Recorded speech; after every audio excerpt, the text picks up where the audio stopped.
नवीन रोमा साहबा, आपने अपनी जो लाइफ में लिखने का जो काम है वो कब से स्टार्ट किया? मुझे लगता है कि जो लिखारी होता है ना वो पैदाइशी होता है, जैसे आर्टिस्ट पैदाइशी होता है।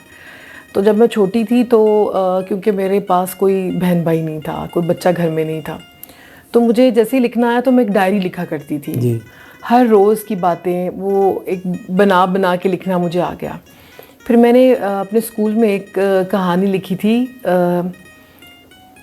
थोड़ी सी ड्रॉनी सी कहानी थी। जी जी। कोई है भूतनगर जाने वाला। जी जी। तो ये एक ट्रेन होती है जो बच्चों को भूतनगर ले जाती ठीक है। है। तो इसी तरह ये सिलसिला कुछ इतना ज़्यादा नहीं था, क्योंकि मैं बहुत शर्माती थी कि मेरी कुछ जहन की दिल की बातें हैं वो कोई दूसरा ना जाने। ठीक है। थोड़ा थोड़ा लिखा, लेकिन यूनिवर्सिटी में मैंने पहला अपना अफसाना लिखा ठीक है। और फिर वो सिलसिला जो है वो आज तक चल रहा है।